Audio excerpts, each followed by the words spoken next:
ఎంతో tasty healthy అయిన నల్ల శనగల గ్రేవీ కర్రీ ఎలా తయారు చేసుకోవాలో తెలుసుకుందాం. నాన్ వెజ్కి సమానమైన నల్ల శనగలు తింటే చాలా ఆరోగ్య ప్రయోజనాలు ఉన్నాయి. ఈ గ్రేవీ కర్రీ అన్నంలోకే కాకుండా చపాతీ, రోటీ దేనిలోకైనా పర్ఫెక్ట్గా కుదురుతుంది. మరి ఈ నల్ల శనగల గ్రేవీ కర్రీని ఎలా తయారు చేసుకోవాలో తెలుసుకుందామా?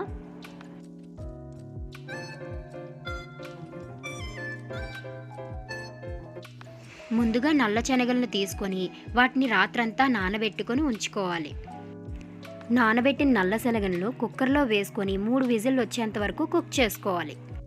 నల్ల శనగలు కుక్ అయ్యే లోపల ఒక కళాయిలో కొన్ని వేరుశనగలు వేసుకొని అవి బాగా రోస్ట్ చేసుకోవాలి.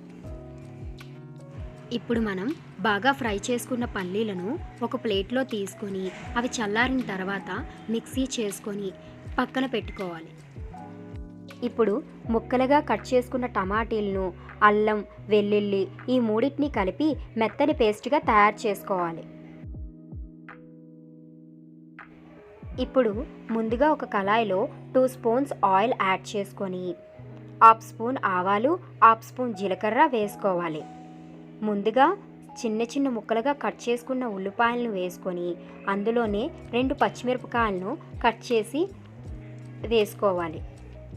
నానబెట్టిన నల్ల శనగల్లో ఐరన్, ప్రోటీన్స్ పుష్కలంగా ఉంటాయి. ఉల్లిపాయలు, పచ్చిమిరపకాయలు బాగా ఫ్రై అయిన తర్వాత ముందుగా రెడీ చేసుకున్న టమాటా మిశ్రమాన్ని యాడ్ చేసుకోవాలి. ఇది కొంతసేపు ఫ్రై అయిన తర్వాత తగినంత ఉప్పు, చిటికెడు పసుపు, తగినంత కారాన్ని యాడ్ చేసుకోవాలి. బరువు తగ్గాలనుకునే వారికి ఈ నల్ల శనగలు చాలా ఉపయోగపడతాయి. ఇప్పుడు ముందుగా కుక్ చేసుకున్న నల్ల శనగలను ఈ విధంగా స్మూత్గా కుక్ అయ్యాయో లేదో చెక్ చేసుకుందాం. ఇప్పుడు ముందుగా ప్రిపేర్ చేసుకున్న పల్లీల పొడిని యాడ్ చేసుకుందాం. బాగా కలుపుకొని ఆయిల్ పైకి తేలేంత వరకు బాగా ఫ్రై చేసుకోవాలి. ఇది జీర్ణశక్తిని, అదేనండి డైజెషన్ని ఇంప్రూవ్ చేస్తుంది. పచ్చివాసన పోయేంత వరకు ఫ్రై చేసుకున్న తర్వాత ముందుగా కుక్ చేసుకున్న నల్ల శనగలను వేసుకోవాలి. ఇప్పుడు చిన్న మంటపై మూత పెట్టుకొని కుక్ చేసుకోవాలి.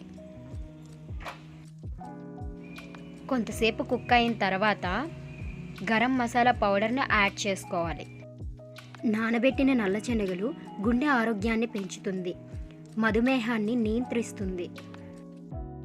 ఫైనల్గా కొత్తిమీరతో గార్నిష్ చేసుకుంటే ఎంతో టేస్టీ అండ్ హెల్దీ అయిన నల్ల శనగల గ్రేవీ కర్రీ రెడీ అయిపోయింది. If you like my videos, please subscribe. Thanks for watching.